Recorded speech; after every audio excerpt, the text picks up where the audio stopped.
Assalamu alaikum wa rahmatullahi wa barakatuhu once again, and I would like to say welcome to all the viewers who are watching Iqra TV at the moment, and welcome to the show Sisters Corner.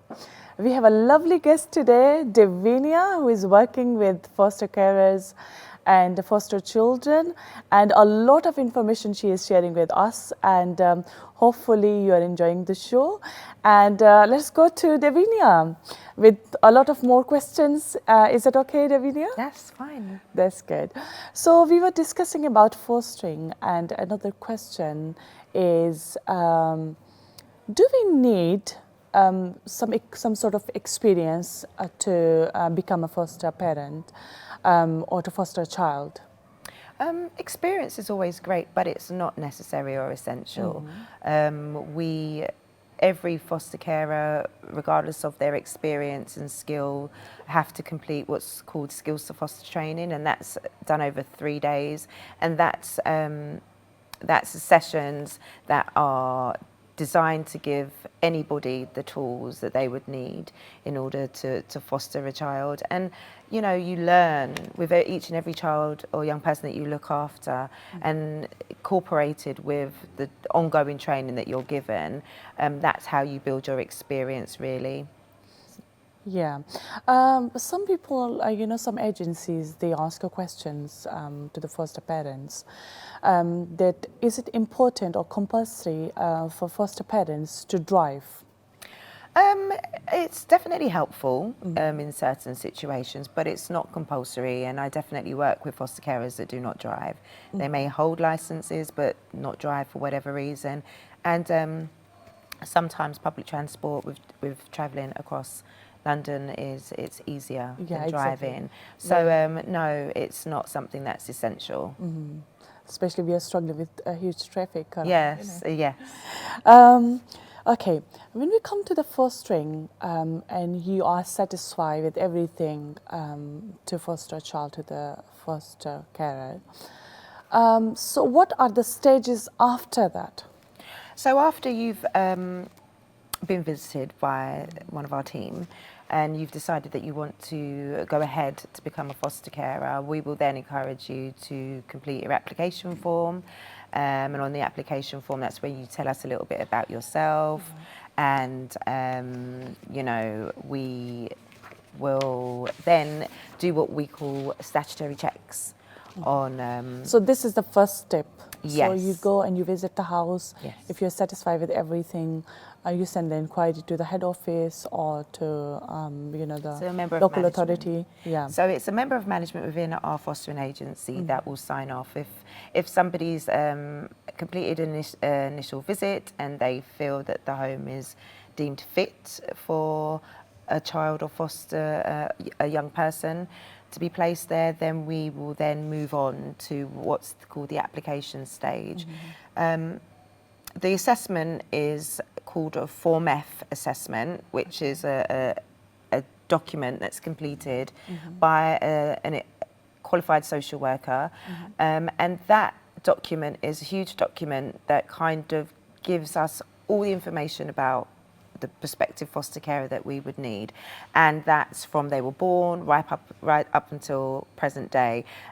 We explore how they were parented, we explore if they have children, how they parented their children, what their experience were with education, family, because we want to be able to get a good feel of how this family would provide a home for a child or young person. Where you can help them and where they can help you as well. Yes, yes. So part of that assessment, we have to do, as I mentioned, statutory checks, and this includes DBS checks, police check, medicals to ensure that the carer is fit to care for other children, young people. We also do local authority checks to see if the prospective carers are known to local authorities for any reasons. We check references as well, professional references. So how many references you need? So we at minimum ask for 3. So we need references, like I said, professional references, or It should be from professionals, or it could be anybody, like We neighbors, friends. Yep, character references are also really, really good. We do also check out if a person has worked with children in the past. We have to also get references for all of those jobs as well, where they've worked directly with children or young people. So it is a lengthy process, and it's a very thorough process, because obviously we're entrusting people to look after other people's children. So it's a very, very lengthy and thorough assessment.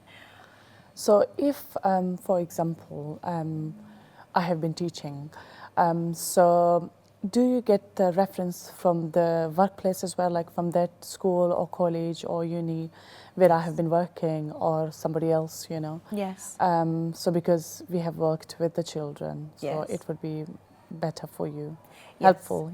Yes, it is, and it's good for us to know how that person's worked with children, young people, vulnerable people.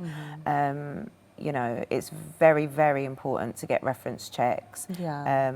You know, to ensure that the person is saying, you're you know, hiring. they are, you know, honest and truthful, and they Yeah. have good character, and they work well. There haven't been complaints or Yeah. any issues with their conduct. So reference is the same as any kind of profession or any type of job. We have to conduct those, and definitely if you have worked with children or young people. Yeah. So this is the procedure. So what would be the last step? Okay, if, So- for example, you're going to hand over the child to the other parent, foster carer. So what would be the last step? So, providing the assessment has gone well, the assessor will then make a recommendation of whether they think that person should foster or not, and if so, how many children, and you know, the categories, the age range, and all that type of stuff. This is what the assessor will come to conclusion and make a recommendation on that. That document is then sent to a panel. Panel is made up of a number of professionals, ranging from teachers, therapists, probation officers, looked after children as well, so people who were in the care system between the ages of 0 to 18 that are now adults. We bring them back and ask them to sit on our panel, and they will read through the assessment report and again make a recommendation as to whether they feel that that person or that family is suitable to foster. That is then taken to the agency decision maker, who has the overall power over whether that person or family is actually approved and what they're approved for. Providing you're approved, that's when you're passed over to me, and I will then create what's called a profile of yourself and your family, and that will detail your skills, your experience, where you live, a little bit about your area, a little bit about your family and what you have to offer, your interests, hobbies, and that profile is what is sent initially to local authorities that are looking for foster homes. Okay. A lot of information to take. yeah. It's really, really good, actually. And I hope all the viewers today watching Sisters Corner and our lovely guest Davinia are getting informed by fostering information. And if you want to foster, or if you have any question you want to ask Davinia, you can call us or you can send us email, and we would be able to answer that question as well. So I would like to move forward to my questions. Davinia, in most cases, people are kind of like scared of social workers' role and coming in the house, especially in the presence of their own children. So what is the role of a social worker in this process, please? So as explained before, our social workers are qualified social workers, and their role, they are called supervising social workers, and their role is to offer support and supervise the foster carer. And when a child or young person is placed, depending on the case, we have a duty to visit a minimum every 4 weeks. So that is a minimum amount of visits that we can do.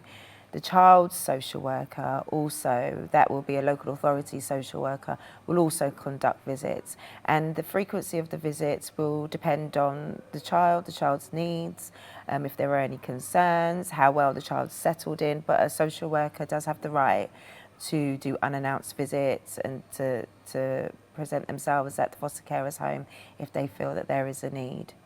These visits have to be arranged with parents' consent, or it could be any time?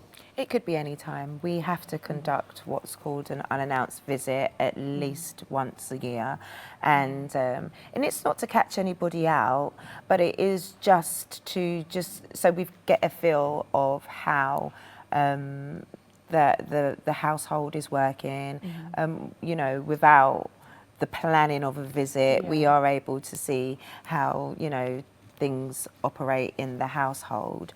As I said, as we all do have a duty of care, the foster carer will know in their foster care agreement that we can visit and attend their home at any time if we feel that we have a reason to. Okay. So what would be the next step after you are giving the child to the foster parent? So what would be the next procedure? So when a child is placed, there is a preference to do this in a planned way, but obviously with the way that things go, we very often have to place children, young people in an emergency. So for us, what we will do, the child is brought to the foster carer's home. One of us from the agency, if it's within working hours, will make ourselves available and go to the home to greet the child or young person. What we have to do is conduct what's called a placement agreement meeting, and that has to take place within 7 days of the young person being placed in the home. And with that, we can kind of just go through, you know, the care plan, what that's going to look like, what the expectations of the foster carer are, what the expectations of the child, if it's appropriate age-wise, what the expectation is from the local authority and from ourselves. Sometimes birth families are involved, birth parents are involved, so we talk about those expectations too. Agreed contact, times, places, you know, school, how they're going to get to school. We talk about how much pocket money they're going to get, how much we spend on clothing and savings, what the curfews are, bedtimes. We cover everything in those meetings, so it gives everybody kind of something concrete, a concrete plan to work towards. And those plans are reviewed every 6 months. And we can see how the placement is going on, if we need to change anything, if there has been any major incidences or anything like that, that makes us have to look at the care plan and think, right, maybe we need to change, you know, where contact is. Maybe it's not suitable to have contact in the home anymore, or maybe we can now have contact in the home. So it's an ongoing thing that we're constantly reviewing. And what are special requirements for the children in their education? So that really depends again on age range, the attendance of children. Sometimes we get children that are in teens and they have, you know, less than 70% attendance at school. They haven't been going, or they're not in a school. So it really depends what stage they're at that point. If they are stable in school, sometimes that's the only stability that a child or young person has, especially if they've been removed from birth family and moved from different foster homes. So the local authorities like to keep that as the one stable environment that they're in. Other times, if they're not in school or not engaging in school, they may have a tutor. We have to arrange for the tutor to come into their home, or virtual learning. So we work with the local authority and what they call virtual heads, who will take charge of the education provision. But we do work with identifying suitable schools and things like that if the children are not in education. And if they are with their foster parents and something major happens in their care, So do you take the child back to your care, or what would be the procedure after? Oh, it depends on what kind of incident it is. It depends on if it's a conduct issue with the foster carer, or if there's a issue with the child, if the child's not happy, if they're presenting with what's deemed challenging behaviour and the foster carer is unable to manage. There are lots of things that you know, scenarios. So for instance, in a case where a foster carer has, you know, not followed procedure, and you know, we look at the severity of it. The biggest thing for us is being open and transparent with the local authority. We share information, and that's really important. So if something happens, we share information with the local authority, and it's usually their decision as to whether a child remains with the foster carer or not. Anything like a serious allegation or what is deemed what is called under Section 47 of the Children's Act, where there has been evidence that a child has come into harm or abuse in the foster home, that child is immediately removed and placed elsewhere into a place of safety. How about the other children, you know, where the foster child is living? If he's not able to adjust himself with those children, so how you manage then the children or the foster home or the parents? I think we always like to have a settling in period, and understanding that it will be daunting for a child going into a household. Sometimes having other children in that household can make it a lot more easier for a child to settle in foster care, and other times it can actually create a bit more anxiety. So we work with the foster carer and we will give kind of suggestions on how to help them to interact or not. Sometimes the child doesn't want to interact with any of the children initially, but if it does become a real issue for the child, and we see that the child isn't happy in placement or they're not thriving in placement, then this will be obviously a thing that's discussed with the child's social worker, and we will give really good consideration as to whether this is the right placement for that child and whether that child's needs are going to be met in that placement, if it's the right environment. If I talk about like EBD children with behavior issues, and especially adjusting themselves with other children, with other parents, so what are the welfare steps you take to make sure that those children are at the right place, at the right mindset? So, like I said, with children with additional needs, we like to work with the local authority where we can have a transition into placement, and that can be done in a planned way, and that's right from the offset. So we will share the foster carer's profile.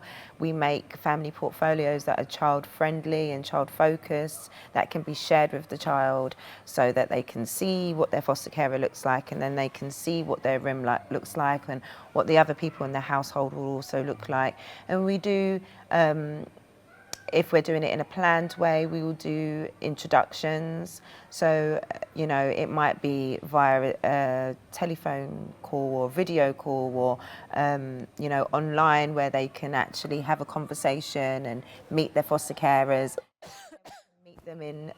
We can meet them in person. And, you know, so they can build up a bit of a rapport with the child. And then the final step will be moving them into the home.